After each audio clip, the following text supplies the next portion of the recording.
Greetings, Starfighter. You are about to listen to the totally super awesome 80's Reboot Overdrive podcast. Always remember, no matter where you go, there you are. Ready Player One. I'm 35, I can still live a little bit. I got to slow down now because, I'm married and everything. I can't stay out late no more. Can't be kissing all the girls all the time anymore. On Monday, Washington's RFK Stadium was the first stop on Bruce Springsteen's 1985 U.S. tour. It was the hottest ticket of the summer for 55,000 fans, though some couldn't buy it at the box office. We paid $80 each with a $125 service charge. They cost me $100 for the pair, which I think, according to the going rate, I think we got a pretty good deal. I bought 9 and sold them to my friends. Didn't scalp them because Bruce doesn't like that. Hello, and welcome to a special 80's Reboot Overdrive episode. Dave is out taking a break, and he gave me control of the bus. And Jesse Jackson is not going to talk politics. He's going to talk Bruce Springsteen. That's right. We're in a special episode. We're going to talk Bruce in the 80s. And I have two of my favorite longtime Bruce buds joining me. Please introduce yourselves. Colleen? Hi, I'm Colleen McNamara. I'm from Chicago. Been a huge Bruce fan since about 1982 when I started high school. Good evening, all the way from England. Tony Ginger here. It sounds like England calling. But thank you very much for Jesse for having me on the show. I'm really very proud to be here. Being a fan, which seems like all my life, really. It's kind of funny sort of thing how Springsteen sort of blends in with everything I do in an odd kind of way. Yeah, so I wanted to start out with both of you. You've kind of both said a little bit, but I'd like you to kind of give me a little background of your history. When did you become a fan? What got you to be a fan? And then, for bragging rights, how many times you've seen him live? So we'll start with you, Colleen. Sure. When I was in junior high at the end of the 70s, beginning of the 80s, my sister was dating this fella, who's now my brother-in-law, and he was a huge Bob Dylan fan. And I went everywhere with them as the annoying little sister. I made them take me everywhere they went, and he always had Dylan on wherever we went in the car. And I just remember being so excited by this music. It was so different than anything else that I had been exposed to, and I feel like Dylan is probably a gateway drug to Springsteen for a lot of people, and that's kind of how it started for me. I started wanting more out of music. I wanted substance. And I remember the first time I heard Springsteen, and I thought, this is it. Like, this guy he can do it. And I saw him for the first time, and I had to wait until 85. I saw him in Chicago at Soldier Field. I did not tell my parents I was going, because there was no way they were going to allow me at 16 to go to Soldier Field with 70,000 people. That's great. But I did, and that was the first of 49 times. 49. I love it. And so just to give you a little background, Colleen and I met at Nashville in the 2014 show. We had kind of known each other via online. Bruce Funds is a charity that had been started to kind of help people who had never seen Bruce perform live get a chance to see live. And it's not hello, my speaking. He wants to be on. Not changing the world, but just trying to help people find a little bit of happiness, right? We take care of our own.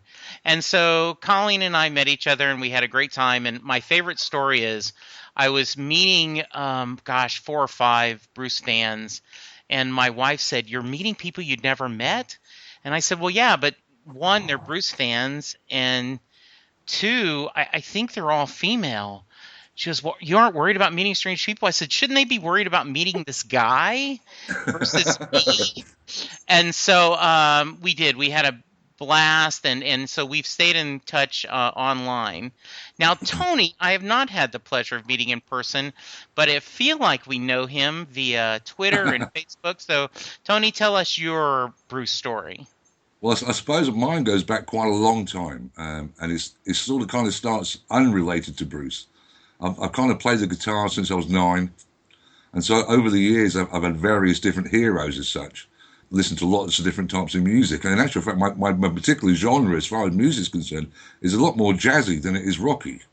I've never really been a rock guitar player, and so Springsteen was always there with amongst others when I was younger, when I was a young boy. He was one of the more of the entertainer than the guitar player for me, if you know what I mean. Sure. It was the energy, it was the excitement, it was the amazement of the guy. And I think the first thing that really caught me, of course, being in England, was Asbury Park and all these amazing places that were in the songs.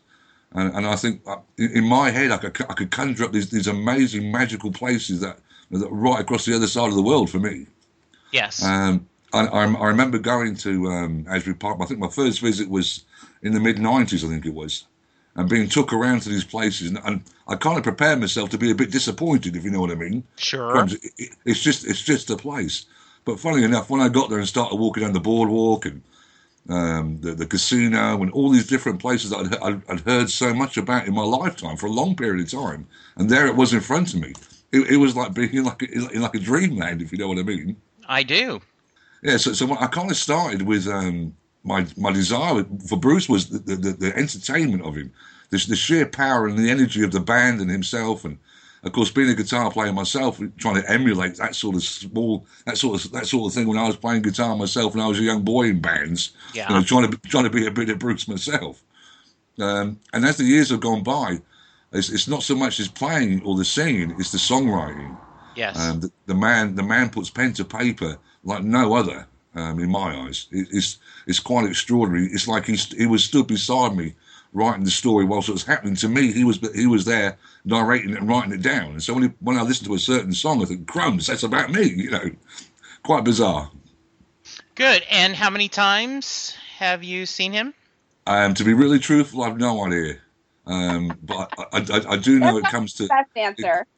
It comes to like whatever it is and a half, because there was a half a show. Okay. I went, which is quite a long, funny story, but I think it was in, I think maybe Albany or Buffalo. Yeah. And without going into too much detail, I travelled over on the Thursday to see the show Friday, in I think Buffalo, and travelled to Albany on the Saturday and come home on the Sunday. And I think it was the Buffalo show, but I ended up being thrown out halfway through the show. Oh, no. Yeah, I know. I could not believe it myself. Were you trying to record a bootleg? Well, no. To be honest, like the tickets I had were right at the very back. Yes. I travelled all the way across the Atlantic to see Bruce, only for a couple of days, just to see Bruce. Sure. So I was doing my damnedest to be in the front row. Mm-hmm. And so I'd managed to sneak myself into the area before the show started, when unfortunately, like a security guard sort of put his hand on my shoulder and carted me off. Okay, how funny. Yeah. So whatever the amount is, it's always a half. Okay, that's great. So I graduated high school in 1977, went through a whole pop, I was into pop radio, and a lot of my friends were into Kiss, and so I listened to some Kiss records. And right out of high school, I discovered the Beach Boys and Brian Wilson and became obsessed with the Beach Boys. And I was dating the lady who is now my wife, Linda, and a friend of hers was going to school in the New York area, and she said there's this guy named Bruce Springsteen that's really something amazing. And in fact, she told this joke that I don't remember, but basically you go through all the stages of biology, and then, you get to the very top, there's the boss, and then there's God. And and I picked up The River and liked it. And, and then I picked up a couple of others, but I lived in a really small town, so there wasn't a chance to see him. And then when I moved to Dallas, every time he was playing in Dallas, there was something going on with my son, so I couldn't see him. And so it wasn't till, when I bought, like everyone else in the world, Born in the USA, and I bought Tone of Love and the live set, but I wasn't obsessed. He was just someone I listened to. And then 2002, I saw him in the E Street Band perform after the 9/11, the benefit. Yeah. And then I went and saw him in 2002, and this is an off-quoted statement, but I believe there's a lot of truth in it.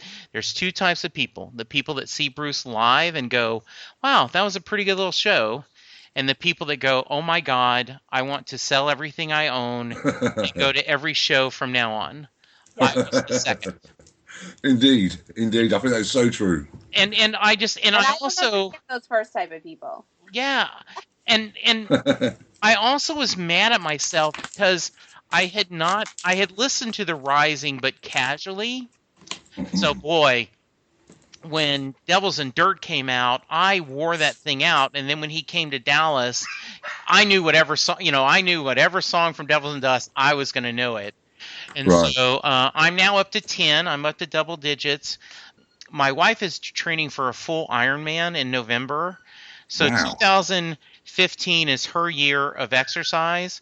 She says if Bruce tours in 2016, every dollar she spent on getting to Ironman, I get to spend on Bruce tickets. So there. Hey, that sounds like a great idea. Yes, it does. We have a mixed marriage. She is not a huge Bruce fan, but she tolerates my addiction, and she likes seeing the shows. Which is great. Yes, absolutely. So what we're going to do is kind of thank you guys for joining us. What we thought we'd do, since this is an 80s show, is I think we're going to just start just his albums in the 80s. We'll start with The River. I thought we'll, talk about your initial impressions of the River, what you may have liked about it, what you didn't like about it, favorite songs, favorite not. We'll do round table, and we'll just make our way through the decade. Sounds great. Sounds good. Okay, go ahead, Colleen. So when I think about The River, and I had to go back to all of the albums after Born in the USA because that's when I sort of got into it. So the nice thing is, I think as you get older, you appreciate more and more what these lyrics mean, what these songs mean. And I love what Tony said about how it's like he's standing right beside you, writing these things as they're happening to you, because that's really how they come across so often. He is the narrator of your life in so many ways. And when I think about The River, my favorite song by far off The River is Fade Away. And I think because of that, because when I think about that song, and I think that just to me, the overwhelming meaning of that song is, I want to matter. Like, tell me what you want me to do or say, because I want to matter to you. And I think that's so true, I think, for so many relationships we have in our lives. And you want to matter, and I think he gets that, and I think he wants to matter. Yeah, I totally agree, and I think it is just there's. Go ahead, Tony, and then I'll tell a funny story about The River.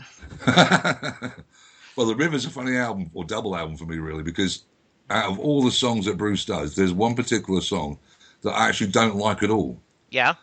And that is the track "The River" itself. Yes. And it's really, I don't know why. I don't know what it is. I've got a feeling that I had to play this song in a band at one point somewhere along the line. Mm-hmm. And, of course, it's quite specific, so you have to get it right. And I don't think I was getting it very right at all at the time. It must have been a long time ago. And so the River's always been a song I don't like. And I don't know, it's quite strange. I think my first realisation of this was, I think, in the States again, when I went and saw him, possibly Philadelphia, I think it was, anyway, wherever it was. And The River came on, and it may well have been my first time in the States seeing Bruce. And I was just amazed at how the stadium, well, not the stadium, it was like auditorium place.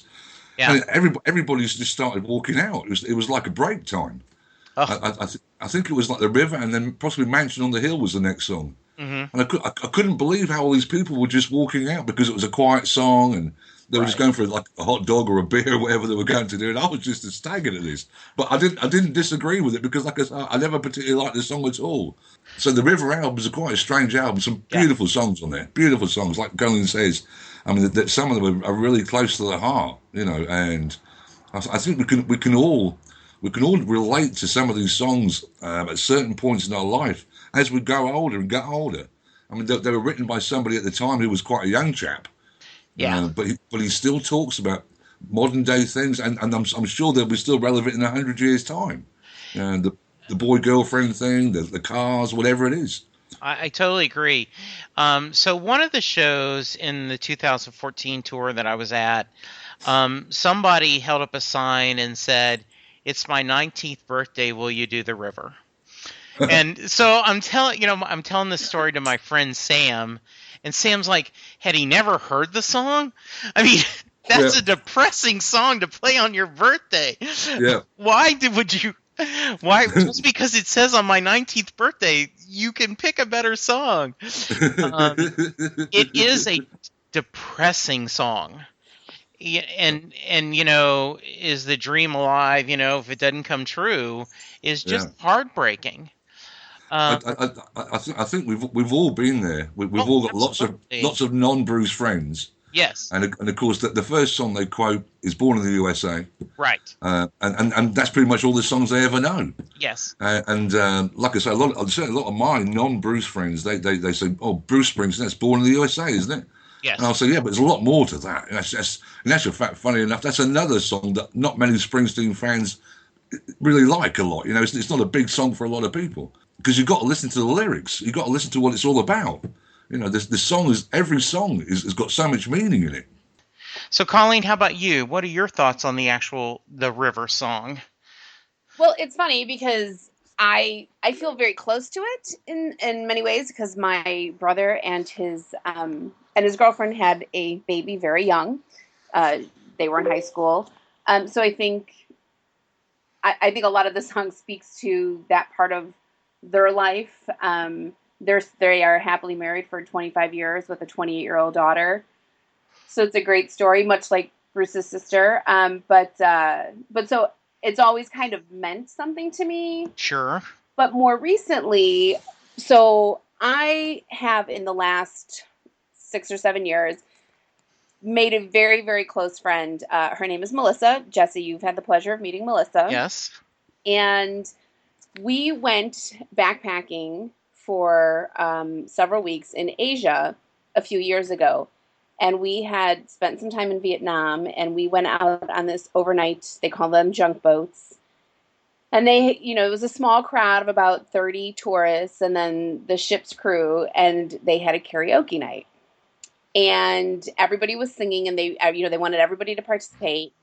And they wanted Melissa and I to participate, and we said we would only sing a Bruce song.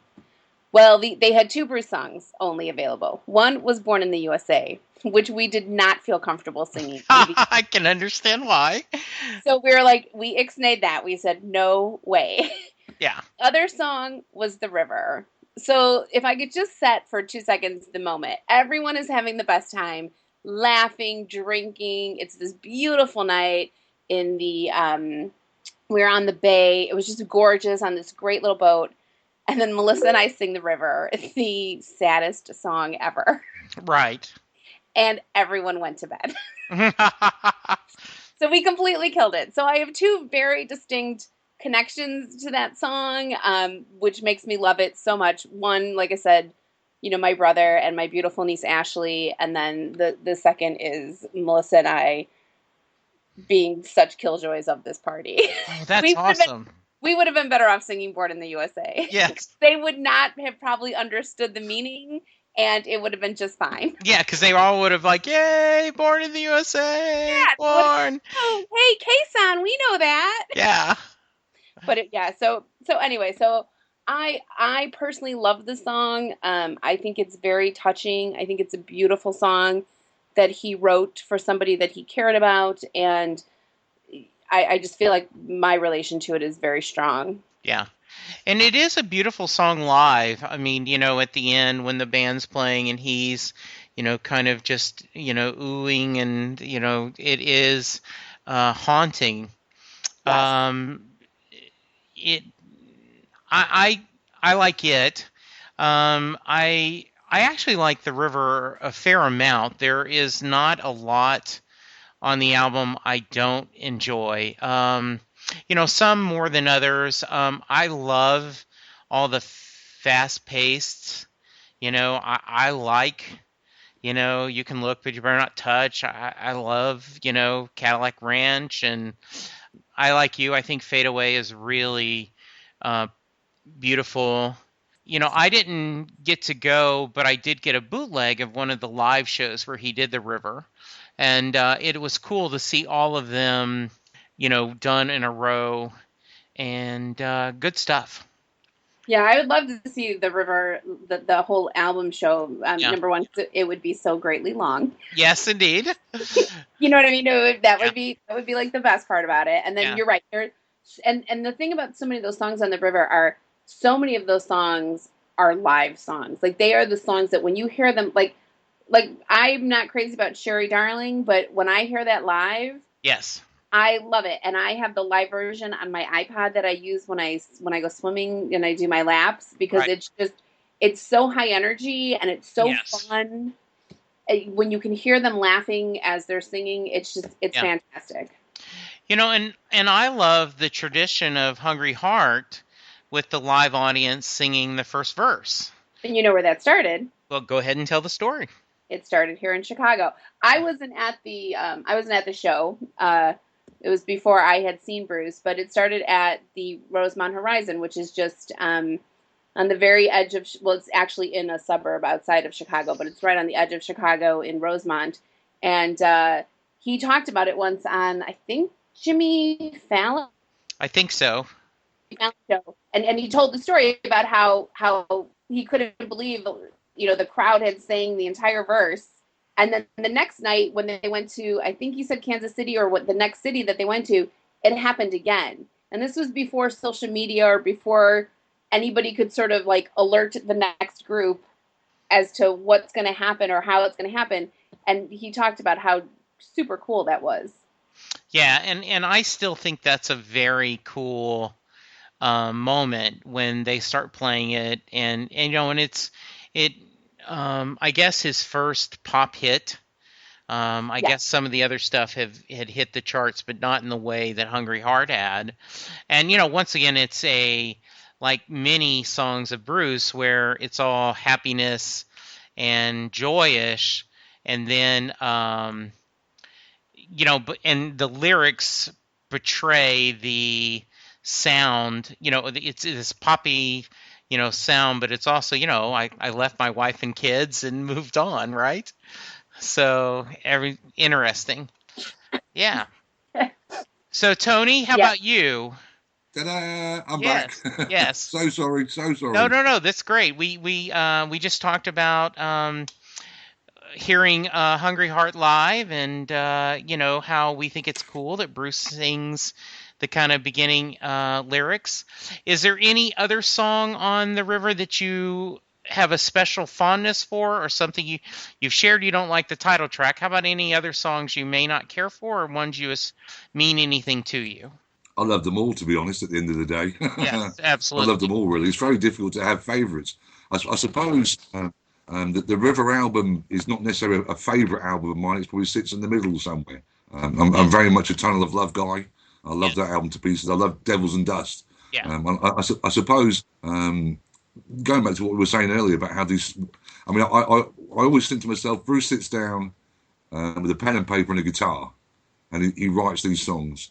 And these songs turn out to be sometimes just individual acoustic songs, or sometimes they turn out to be anthems. Yeah. But they all start off with this. They all start off on the same journey of him sat down with a bit of paper and a guitar. And I think that's... I always try to bear that in mind when you hear like Jungle Land, for example, these epic songs. Yeah, it's fascinating, the idea that, he, depending on the mood, like I think Born to Run is a very different song when he does it acoustically versus with the whole band. Yes. And it changes the mood. I think as we move forward in our journey through time and based on the biographies I've read, the record company was excited about the river, and then they get Nebraska. And they're going, huh? Wait a minute. What happened? What about the what about this momentum you were getting, Bruce? So, Colleen, talk to me about Nebraska.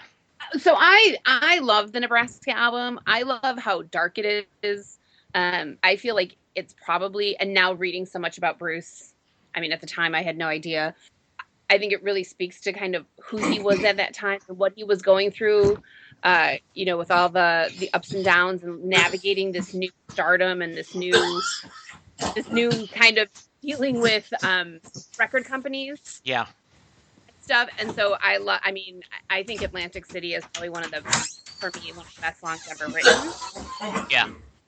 And I just love the idea of redemption at the end, it's just fantastic. But it is a very, very, very dark and haunting album. And again, like, you can take some of these songs, like when you listen to Johnny 99 on Nebraska, it's so different than the song you hear live. Yes. And I love that he is able to do that with a song that he can, like you said about Born to Run, like he can take a song and play it one way and it means one thing, and then he can take a song and play it another way and it means something completely different. Most fans know, but those who don't, Bruce recorded this very minimal because he was just, kind of recorded it. And I just watched the summer Love and Mercy, the Brian Wilson biopic, and they talked about that he would record a lot of stuff, and then the boys would come back from tour, and they already had the album laid out for them, and they just had to sing their parts. Well, Bruce had kind of done this for the band to record, and people in his camp said, I don't think you need the band for this. I think it works perfect just the way it is. So it is as close to a one-man album you're going to get, right? and I love that, as dark as the album is, but there is also hope. I mean, Reason to Believe is a hopeful way to end the album. Atlantic City, they're going to try to work on something, and I do love how Atlantic City has turned into an E Street song, right? They do it often in live shows, and it's a great power song considering, the way it was when he originally recorded it. Absolutely. Yeah. Tony, how about you? The title track, Nebraska, is just absolutely amazing. Yeah. It's very... I remember I used to have to get up very early to go to work, and I had one of those little Walkman things, the little cassette Walkman things, and I had the album on a cassette, and a guy used to pick me up about 5:30 every morning, and it used to be freezing cold, and of course I'd get out in the freezing cold, shivering for this guy to pick me up along the road, and I'd have to hit the earphones in my head, yeah. And of course I'd wound the tape back to the start, so the first song I heard every morning was Nebraska, and of course, yet again, being across the other side of the world as such, this is a place that, I've really no idea where it is at all. It's over there somewhere, and such a brilliant story. Of course, yes, it's a sad story, but it's a different sort of way of life. It's a different culture than what we have over this side of the world. Yeah. And so it's not just it's Bruce at its best. It's yet again, like I say, I think the way he writes the songs, right from the beginning, right up until this day and age now, is very similar. With a pen and paper, and he sits down and writes a song. Yeah. I think nowadays production and so on, and studio and so on, they're a lot better than they were 20, 30 years ago. But of course, it's still the essence of what the man is trying to get across. The message is still the same, whatever the message may be. He's got something to say, and he wants to say it. So Nebraska was, of course, at the time over here, we had things like, I don't know, what was it, the streets of San Francisco, the Chips, I think it was called Chips, the California motorcycle police thing. Right. And so, being, you know what I mean? It's all part of that imagery for me. Yeah. It's somewhere right across the other side of the world, like a different planet. And this guy's singing it to me. So Nebraska, the title track is a big track for me. Atlantic City, I totally agree with what you guys say. It's just an amazing track live. It's an amazing track solo. It's just a brilliant track. Yeah. I think quite yet again, the point for me is I remember being in Atlantic City, and it was the first time I'd actually ever really gone to like a casino type place. And we got off the bus and walked into this casino, and I was just amazed that as far as I could see, this building went on forever and ever and ever and ever. Mm-hmm. I'd never been in a building so large in my life. As far as you couldn't see the far wall, it was just amazing. Right. And so, of course, yet again, not being American, being European and such a British, it's quite a different sort of view on everything. You know, we obviously didn't experience this sort of thing over here. I remember that I was reading an article about MTV and videos and how things were starting. And they mentioned that some people, and they specifically mentioned Atlantic City, that Springsteen did a video that didn't feature himself.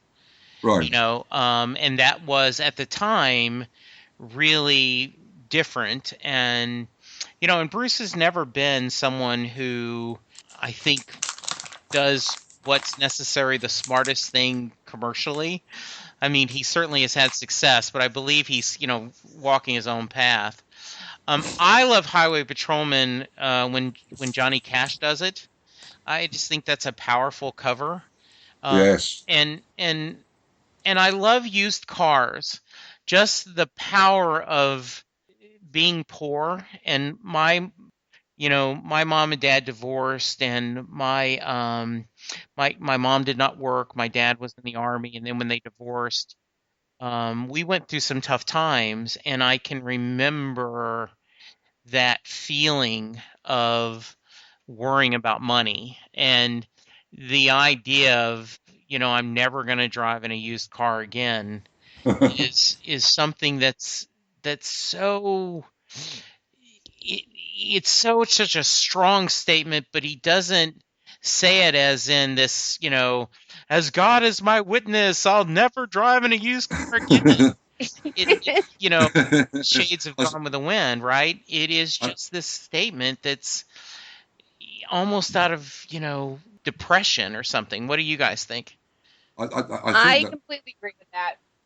And I think when I was in the 70s, when I was in grammar school, you know, I went to a Catholic school, and I remember that my parents bought the station wagon off of the nuns at my grammar school. Mm-hmm. And it was humiliating because everybody knew that the McNamara station wagon came from the nuns at the grammar school. Right.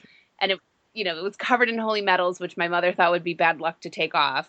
So I think that song speaks to me more than I probably ever realized. Like, just talking about it right now, like, oh yeah, I lived that, and I said I'm never going to do this in my life. Yeah, and then I did. I had many used. Yes, I suppose going back to what I was saying before about being across the other side of the world. But then, of course, then Bruce talks about something like used cars. It's quite universal. I think we've all been there. Right. You don't have to be. You have to be human to understand it, and everybody's human, so they all understand it. And I think that yet again relates to a lot of the songs. He may well be writing about this particular place in America, but over here in the UK, I can relate to somewhere here very similar in my circumstances in my lifetime. Yes. You know, we have, and, you know, I get very unhappy when people will talk about, well, you know, Bruce is a millionaire, and, you know, I don't need somebody like him trying to tell me about how bad life is. But there are things to this day that I worry about, that I cannot stop doing because of the way I was raised as a child. And so I know this had to affect him. What I think is funny is the Open All Night during the Seeger segments became almost, as we talked about, a different kind of song.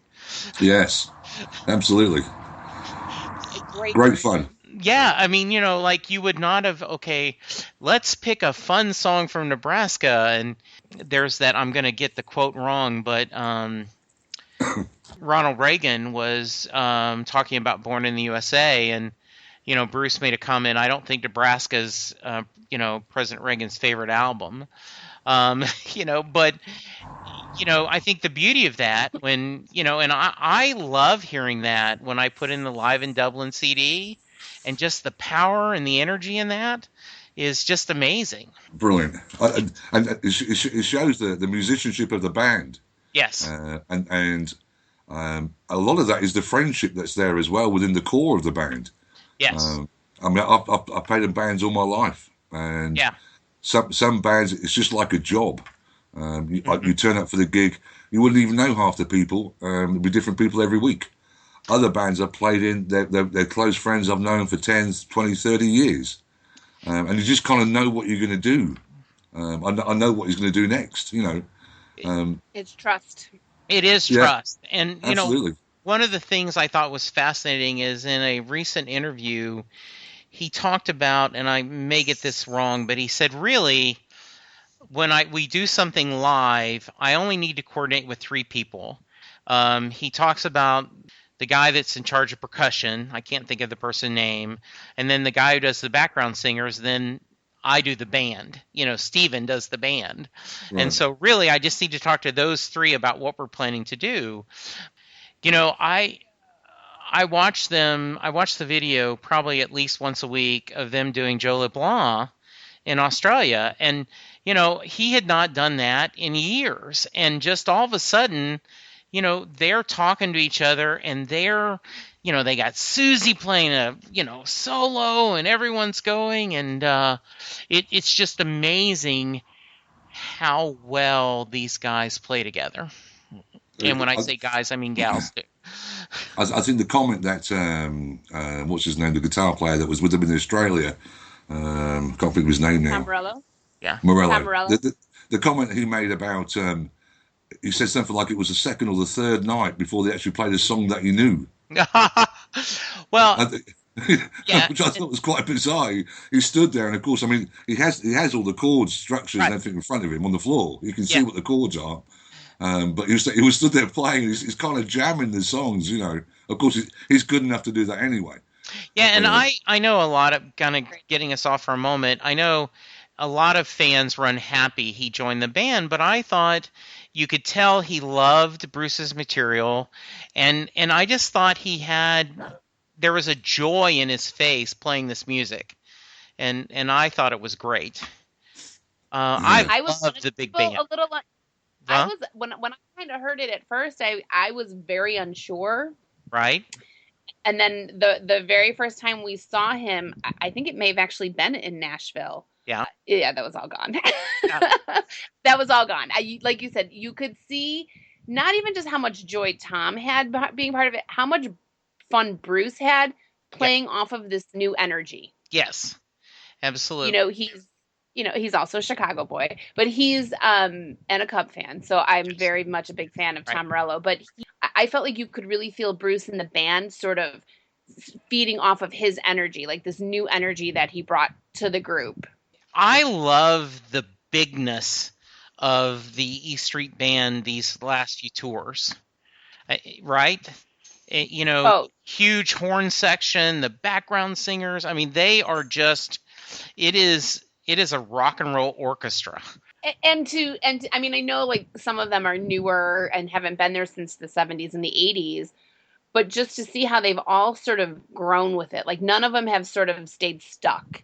Yeah. They've all sort of improved on who they are. Nils is, taking it to another planet. It's like they truly are the epitome of the older they're getting, the better they're getting. Absolutely. And I just think it's remarkable.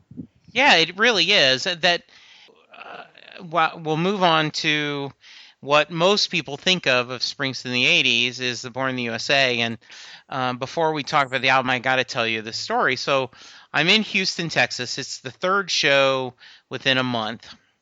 And I'm so excited. I'm going to see him again. And so I and it's a good show. I mean, Houston is a great show. It was the one my wife got to join me because she didn't go to Dallas or Nashville, but she was in Houston. We had a great time. They did One Step Up was a request, and we're going to talk about that in a little bit, right? And when we get to that album. It's the end of the show, and everyone's wandering out, and this lady is kind of drunk. And she's like, "Is it over?" And I'm like, "Yeah, it went 3 hours. It was a great show." "But he didn't play Born in the USA." I think, "Yeah, he doesn't play. But that's his biggest hit."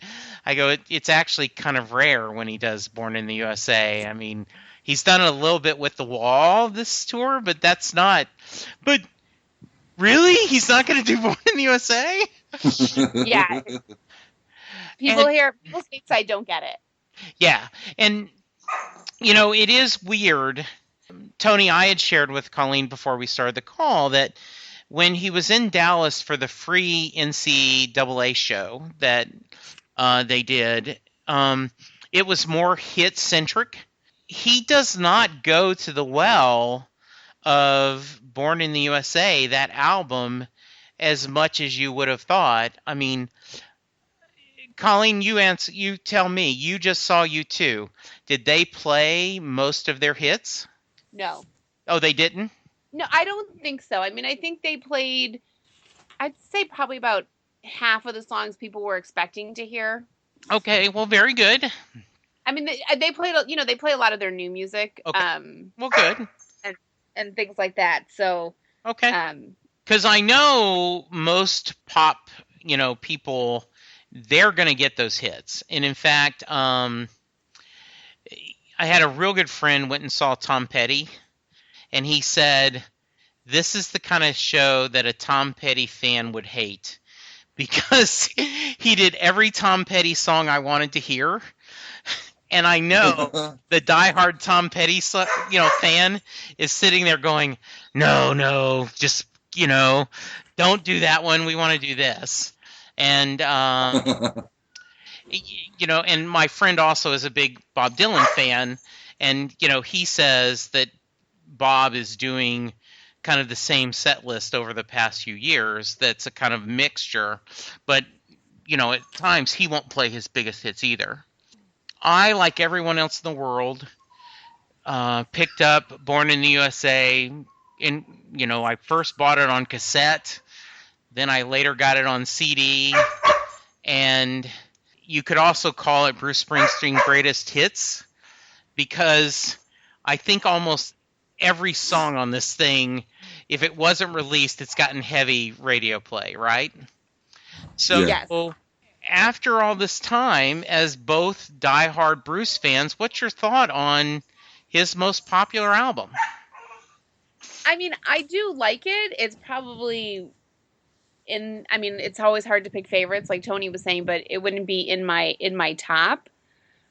But for me, so many of these songs to me are just live songs. They're songs I want to hear live. I don't ever find myself going to this album on my phone and, queuing it up to play the whole album just for me. But I will go to live versions of all these songs because I love them so much. Like, I love My Hometown. I think it hits so many, key parts of, what I think about where I'm from and what that means to me, being like a child of immigrants, and sort of this really is, we were really taught to sort of embrace this as like home. And so, I mean, I do like the album overall, but it wouldn't be one of my tops. Tony? I would think it's an album that had to happen. It's very commercial, if you know what I mean. The songs are shorter. They're a lot more radio friendly. They're a lot more wide-based subjects, if you know what I mean. And I think it's kind of an album that Bruce had to do at some point. As a favourite of mine, yeah, some brilliant songs. Bobby Jean, brilliant. It's a funny album because most people make that sort of album and it becomes their like tombstone. Bruce made the album and then just carried on doing what he's always done, is writing music and getting it out there, whatever it is at the time. Born in the USA, I think, was a lot more, this is what you've got to do, Bruce, and he was influenced. The technology, what I mean by the technology, I mean the sounds at the time, the modern day sounds.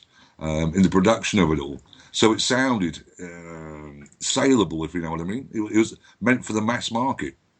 And I suppose there's probably a lot of Bruce fans out there now who are fans because of the fact they listened to that album and loved the songs, but then got a lot more into the deeper side of what he's about and the actual meaning of some of the songs other than the Born in the USA album, if you know what I mean. And I feel like that's a perfect way to sum that up, because this was my intro to Bruce, and it hooked me. I mean, it certainly hooked me, but I feel like now being like you said, like just kind of getting into the deeper of it, it's a much more radio friendly sort of. I loved how you said like it's an album he had to do. I think so too. And you know, I've often, my friend Sam and I, like I said, we talk about what if this had not hit? What if it had not been, you know, the mega album? You know, what would have Bruce's career been? Who would he have been like? Would he have been, you know, this someone respected but not a, you know, global star? I agree, and I got to tell you, I know, you know, like a good insult is, you know, blank's favorite Bruce Springsteen song is "Dancing in the Dark." You know, that's a wonderful insult to throw somebody that they're, you know, uncool. But I will tell you, anytime I hear Glory Days, whether it's live, whether it's on an album, or whether it's just on the random radio, I get a smile on my face. I think of the video. I laugh. I joke. I just love the energy of that song.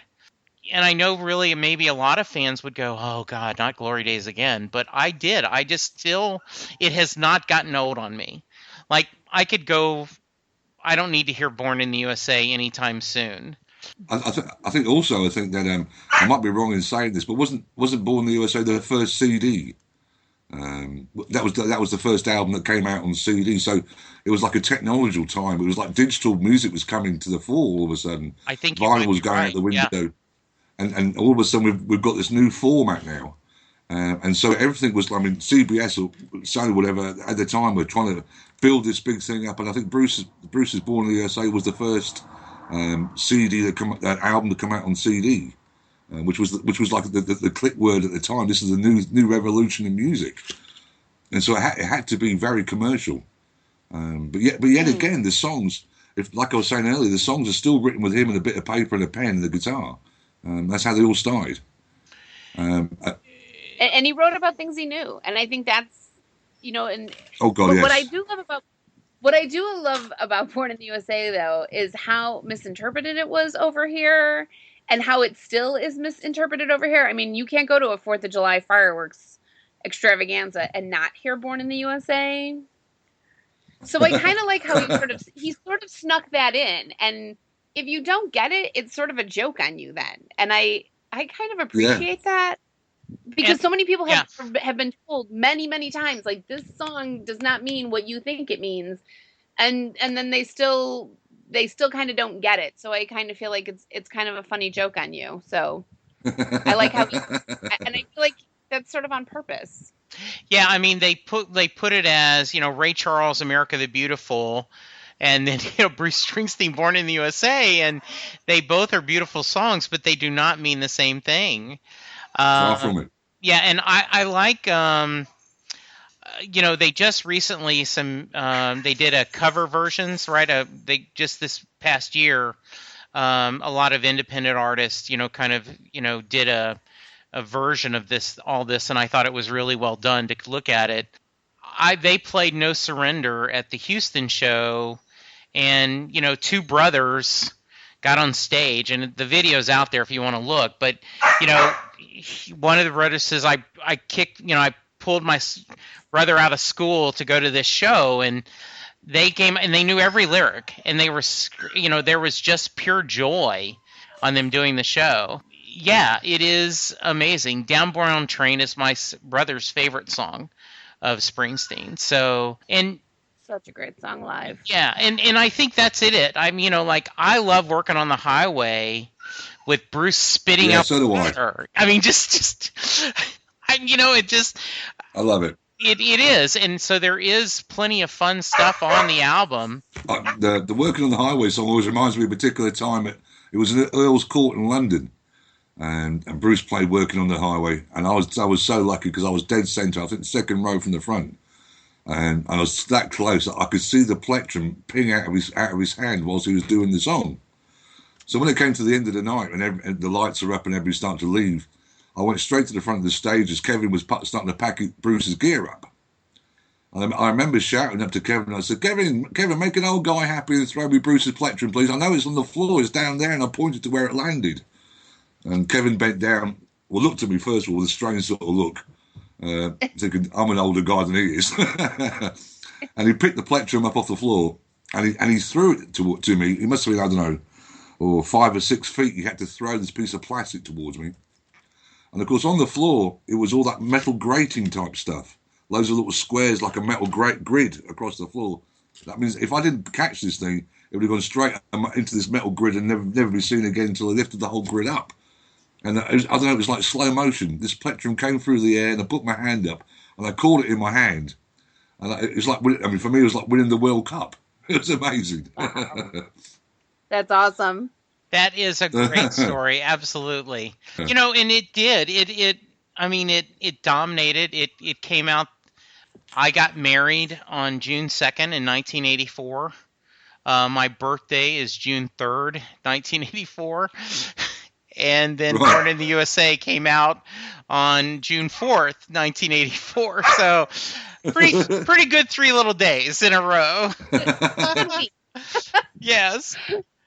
And just everything about it became iconic, right? The cover, my arse looked better than my face, and he went to the stratosphere. I mean, he was just out of there. And, I do think it's, as Tony put, this needed to happen for him to get the success of, to use a sports analogy, if you're a manager of a sports team and you win a championship, you buy a lot of forgiveness and support from your fans, unless you're from Chicago. And thank you. And, I think Columbia Records, right, I think accepts now what Bruce wants to do, because one, he has a base that will buy his material, but this made them so much money, right, that he got a little bit of extra.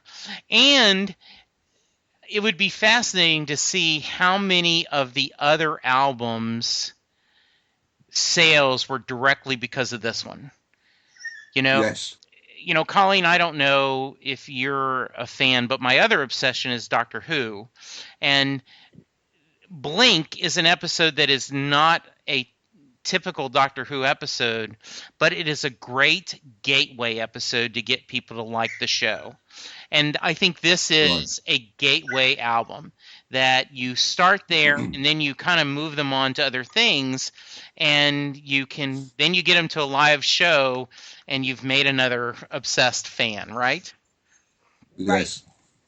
Anything else about this one we want to cover before we move on to one of my personal favorites? I think the last thing I would like to say, on the whole thing really, is when I talk to my friends about Bruce, my musical friends, who sort of question my obsession as such. Yeah. I kind of say to them, you've got to bear in mind, this guy's just like me and you, apart from the fact he's ultra talented, because he would still be doing this if he hadn't made a penny. Yes. He'd still be in the bars, just like I play in bands now. 55 years old, I'm still playing now. He'd still be doing it too. It's what he loves doing. For money or not for money, he'd still be doing it. And so the commercial aspect of Born in the USA, it's not a byproduct, but it's kind of a bit of a byproduct of him wanting to do what he wants to do. He'd be writing songs if he made millions. He'd be writing songs if he made $1. I think the money aspect, the money side of it all, is kind of byproduct. The fact that he loves doing what he does. I think, hence the fact, a couple of weeks back in the Stone Pony where he turned up and played for a couple of hours, didn't he? Yeah, it's who he is. It is who he is. And just this past in the past few months, he's played with his brother-in-law's band. He's jumped on and done it. I mean, he loves making music, and it's the joy he has. It was interesting. Before we get to our next studio album, he then, in 86, released the live set. And, I remember being all excited about getting this. Picked it up, in the albums. I still have. I don't own many albums still, but I still have my Bruce live, in albums. So, what are your feelings about the box set, Colleen? And is there anything particularly you love out of that one? Well, I love the whole thing because it was so much great music in one convenient package, which was fantastic. I remember having it on cassette because it's all I had in my car at the time. But I know we talked about the river. I love the story he tells at the beginning of the river on this album about the trouble he had with his dad and sort of going to, getting called up for, the draft at the time and going and then coming home. And, his dad keeps saying, like, I can't wait till the Army gets their hands on you. And then when he can't go, how his dad is, relieved in the way that my dad would sort of express it. Feel like they're probably very similar. Union guys, take the bus to work, wear a hard hat kind of thing. So kind of, I feel like that I love that story. And I think that's one of the things I love about so many of the songs are the stories that he tells beforehand. Because at this point, I had only seen him one time live. So I didn't have that sort of connection where he would, where he's so comfortable engaging with the audience. And just hearing that was enough at the time. It just, I just thought it was so cool that he would like tell all these great stories before he would then launch into these beautiful songs. Yeah, I agree. Wonderful stuff. I had not realized that, he had written Fire. And, when that came out, I'm like, wow, that's, how much good stuff has this guy made? I do have to tell a quick story, and then I want to hear your thoughts, Tony. Sam should be co-hosting this because I'm telling a lot of Sam stories, but Sam said that back in the early internet boards or something, someone said, I can't believe that Thundercrack didn't make the set list, this thing. And Sam said he almost went in and says, oh, it did. It's the very first song on this. Then later he realized that that's Thunder Road, and they were talking about a different song. So we like to pick. He likes to bring that story up to saying that he was glad he did not make a jerk out of himself by going there. Tony, how about you? Yes, I thought it was great. How about you, Tony? I love it because it's live. Yes. And it really sounds great too. I've never been a big sort of bootleg type character. I don't possess like all the shows or a back catalogue of all the back bootlegs. Yeah. And this is a fantastic live album, full stop. Anyway. Yeah. But to hear these songs, even now, they're still full of life. Even now, I mean, we've all seen Bruce. It doesn't matter how many times you've seen him. If you've seen him once, that's it. That's enough. Yeah. Because it's just beautiful. It's wonderful. So the amount of times you've seen him is neither here nor there.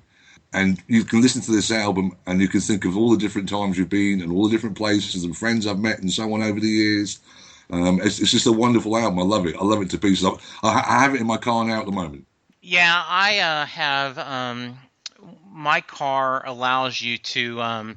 It has a hard drive, so when you put in a CD, it burns it automatically to the hard drive. So you have all these things, and this is often in my rotation. Right. I love a lot of the songs. I think, and not to compare Barry Manilow to Bruce Springsteen, but I think it's interesting that, I Write the Songs was not written by Barry Manilow. It was actually written by Bruce Johnston, who has been a member of the Beach Boys for many, many years. And I think it's funny that Jersey Girl wasn't written by Bruce, right? Right. Because it sounds such like a Bruce song, and it's not. And I think it's amazing how Bruce kind of made this his own. Yeah, it's a wonderful album, considering a lot of people had not seen him, and so this gave you a great feeling of what it was like. And I love that they included This Land Is Your Land, different versions you would not think they would include, and a great retrospect of his career. I've got to tell one more story about the box set as well, which is quite a funny story, really. Is when eBay came out, and there was a Levi jacket on eBay, and it was a promotional thing, and it was all embroidered on the back, the 75-85 embroidery thing. It was with CBS Records embroidered on the sleeve and everything. And I wanted this. I had to own this. I had to have this Levi jacket at all costs. Yeah. Unfortunately, at all costs meant it was about 11:30 at night UK time when the auction finished. I'd obviously been to the pub, and the price was going up and up and up, and I must have paid about £200 or £300 for this jacket, which is about $450 odd dollars for this jacket. But I was pleased I got the jacket. It was only nice. It was only then that I realised that it was like a medium, and there's no way I was going to fit into this jacket ever. I must say I have tried over the years to wear the jacket, and it was quite ridiculous, but I'm quite pleased in it. You could frame it and put it on the wall. That's awesome. Oh, that's always great. Stay offline, Tony, when you've been to the pub. It's never good. Yeah. You think I'd know by now, wouldn't you? Absolutely. Yes. Oh, that's wonderful. That is good. Then we go to his Tone of Love album. And this what kind of led to why we're having this discussion, and kind of give you a little behind the scenes. On 80's Reboot, about a month ago, we about 3 or 4 of us talked about your pick for top albums of the 80s, and I made the rule that I could only pick one album, one artist per selection, so I couldn't pick multiple things. And so I could have picked really any Springsteen album, but I picked Tunnel of Love. And if I had to get down to one album, this may be the album I pick that I like the most. As you guys are talking, you don't like to pick favorites. I love Wrecking Ball. I love The Rising. I am, because I came to Bruce a little bit later, I'm not as in love with the 70s albums as many as some, though I recognize their greatness, because they don't have the emotional connection to me that some of these others do. There is just something about this album that I really love. How about you guys? What I love most about so I was one of those people who wasn't that down with Tunnel of Love. I mean, I like many of the songs, sure, but it wasn't until Melissa, who I've mentioned, my Bruce fan, and I like to call her the other, the half mother of Flat Bruce. Okay. She absolutely loves this CD. Yes. And when she kind of said to me, she's like, you have to listen to it from start to finish because it is a story. You have to listen to it as a complete and entire story from the beginning to the end. And in doing that, it changed the entire way I think about the album. Mm-hmm.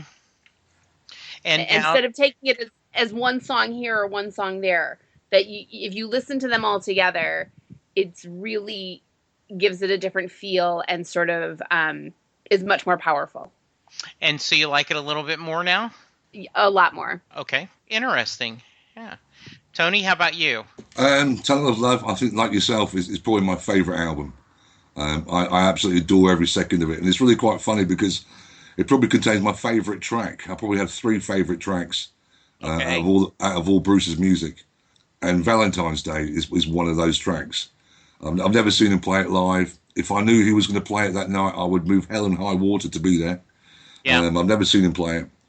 And it's really quite funny because I think I had it on a cassette, and what it was, the actual cassette I was given had Tunnel of Love on the B side of the cassette as such, but on the A side of the cassette was a lot of songs that I had to learn for a band I was playing in at the time. Right. And it was back in the days when you had a cassette player in the car and it had that automatic thing that would turn over to the other side. And so I'd be driving wherever I was driving to during the day, trying to listen to these songs I was supposed to be learning. And the tape would end on side one and automatically turn over itself onto side two. Sure. And so Tunnel of Love would be on there. And I think I'm right in saying I listened to Tunnel of Love for about 3, 4, 5 years and not realising there was a track at the end of it called Valentine's Day. Because by the time the tape went through, the last track wasn't played. Yeah. And years and years went by, and I never really realised there was a track at the end of it I never heard. Of course, once I'd heard Valentine's Day, that was it. Stuck with me forever. I loved the song. But the whole album, like Colleen says, it is an album that it's like a story in itself. It's a whole complete story. It's like watching, I don't know, Lord of the Rings or Harry Potter. There's no point in watching the films in the middle. You've got to watch from the start right to the very end. And the same with that album. It is a very moving, very touching point in Bruce's life, I think. I think he does write a lot about himself and his situations and his personal side of him. We've seen that a lot more recently. But this particular album is where he writes about from the heart, and it's the pains from the heart. But yet again, we've all been there. He wrote songs, or I'm sure we've all had emotional times in our lives, and he writes songs as if he was stood beside me at the time. And some of those songs sit on that album. In an interview, some critic once said that it is the story of a marriage falling apart. Yeah. And I think when you listen to it from that perspective, it's true.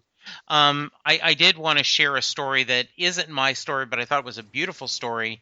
A guy named Brian Bishop was on the 10th Avenue podcast, which is Adam Carolla's wife, and I'm drawing a blank on her name, does a podcast about Bruce on a kind of irregular basis, Lynette. And Brian told the story that he was fighting cancer. All That Heaven Will Allow has the final chorus saying, "Now some may want to die young man, young and gloriously. Get it straight now, mister. Hey, buddy, that ain't me. Because I got something on my mind that sets me straight and walking proud, and I want all the time, all that heaven will allow." Yes. And when I heard that story, and I had heard the lyrics many a time, when I thought about that, it gave me chills to think of, and Bruce, I think the magic of Bruce's songs is there is something there for everyone. And whether you need to be inspired, whether you need to be comforted, whether you need to feel sorry for yourself, there is a song out there that will help you feel that way. So I thought that was pretty amazing. Yes, indeed. And that's my favorite song on that CD. Yeah, I love that song. Though, yeah. Now I always feel bad for the bouncer, though. Because I'm like, I'll make it up to you. How? You don't have any money. What? And you aren't going to be able to buy her a Coke or anything when you dance? But I think I'm being a little too literal. But yes, I love that song, and we'll fill this house with all the love. All that heaven will allow is just a beautiful lyric. So, absolutely. I suppose I can't talk about Bruce without talking about my partner in crime, etc., a lady called Jackie Barnett. Yeah. I mean, me and Jackie performed together for about 15, 18 odd years together now, and she's as big a fan as what I have, and has probably been to the same amount of shows I've been to. Mm-hmm. We usually go together, but of course we do our own music, as in Jackie Barnett herself. Yeah. But one other thing we do is we do a lot of Bruce Springsteen tribute type shows. Yes. And of course, what you have is me playing acoustic guitar, Jackie singing, and so you have a lady singing all these songs, and All That Heaven Will Allow is usually probably the one we usually start the night off with. Oh, I bet that's pretty. I mean, we've all heard Bruce sing these songs so many times. Yeah. But when you hear a lady sing the song, and the whole emphasis is quite different. How she sings the song, which is Jackie's quite a deep register, It's not a high register; it's quite a low register, and so it's just beautiful because it adds such a wonderful touch to the whole thing. It's like I don't know. It adds a real a niceness. Well, that's what it adds a female touch to a wonderful song. Yeah, absolutely. It's kind of like the, Will You Still Love Me Tomorrow, I think is a great song, but when a guy sings it, it's a totally different kind of song and has a different feeling to it. We are running short of time. I know we're going long. Chimes of Freedom was a little bitty release he did in '88. Anything significant or thoughts about that? As a Dylan fan, and like I said, I would put Dylan on an equal pedestal for me as Bruce, and I've seen Dylan probably about as many times as I've seen Bruce. Some better than others. Which is always the fun part about going to see Bob Dylan is you never really know who you're going to get. Yes. Right. And I saw him this Christmas. I saw him in December at the Beacon Theater in New York, and he was amazing. Yes. He was so great. It was really fun and whatever. So, I mean, obviously, I feel very connected to Chimes of Freedom. Right. I'd love to see Bruce play a Dylan song live. Yes. I've never seen it. We were in Prague a few years ago, and somebody held up a sign that said "Blowing in the Wind," and Bruce started to laugh, and he said, "That's that other guy." Yeah. And but then he started to play. He started to play the first parts of the song, and Melissa and I started jumping up and down, and we were so excited. And then he was like, "Nah, forget it," and he played something else. So I was like, "Oh, I'm so close," even though that wouldn't be probably the choice of the song that I'd want to hear, but I would take it. Yeah, I haven't heard him live. I've heard them doing Forever Young together, and certainly, that would be cool. I think that would be really cool. I was able to go see Brian Wilson this past summer. He's doing a solo tour, and Bruce showed up at the tour when it was in Jersey, and he went on stage and played guitar in a couple of songs and helped sing. And my friends, my wife and my brother-in-law said, you could die that night, couldn't you? I mean, Brian Wilson, Bruce Springsteen on stage together, right then you could die and your life would be, forget seeing Chris have kids, just that would be it. I said pretty close. Pretty close. Yes, indeed. Absolutely. I just wanted to thank you both. This was a blast. I'm going to have to figure out a way for us to do this about the 70s and the 90s and the 2000s. And that sounds great. Yeah, because this was a blast. Tell us how we can reach you if anyone wants to give you feedback. Colleen? I am on Twitter at CMCubFan. So feel free to reach out to me there. We also, Melissa and I, the girl that I was talking about, who is, we say we have the best work friendship ever because we love to travel and we love Bruce, so we can put those two things together all the time. A friend of ours made us a flat cardboard cutout of Bruce Springsteen that we have taken all over the world. He's been to, I think, like 20 countries, 30 states. I don't know how many cities, a lot. He has been in the cockpit of every airline you can imagine because that's where he fits best, behind the pilot's seat. Yes. So getting him on planes is always very stressful and very comical. But so if you follow me on Twitter, you will see many pictures of him out and about, and he's always really fun, and he brings so much joy to so many people. So many people love Bruce, and that's the one thing that we love about when we take our Flat Bruce out is just how many people get so excited to see him. It is. I was honored to sign the back of Flat Bruce and get my picture taken with him. And yes, it is like when Colleen is going across the state line, they take time to stop, put Bruce in front of Welcome to Texas. Oh, yeah. There's Flat Bruce, and it's just I've seen the pictures. Yes. Yeah. I try not to show those pictures to my parents because then they realize that we are stopping on the middle of the expressway and heading out as trucks are barreling by at 80 miles an hour, and it's not the safest thing, but it's worth it. Committed, you understand? Yeah. And Tony, you actually have a try to make a little money off your love of Bruce. Though I think you do it more out of love than it is commercial. As far as being commercial, not at all, really. What I do like is I like to put smiles on people's faces. Yes. I try to do things that I know that I would like, or other Bruce fans would like, and that's really the essence behind it. I don't know. It kind of started off with a lady called Candy as well. I mean, Candy makes all my jewelry, and I won't go into detail, but there was some particular reasons why I wanted to work with her and not build a business at all. I mean, I've got a normal job, if you know what I mean. Sure. This is something I do on the side, and I enjoy when people say, "Oh, I love it. I wear it all the time," or whatever it is, whatever they bought, or the car stickers sticks in my head at the moment. I went to like a Springsteen convention thing we had over here in June, and it was about a 2-hour drive. We got there, we parked the car up in the hotel car park, and as I'm walking down through the car park, I could see all these other cars that had come for this convention, all with the ESB stickers on the back of their cars.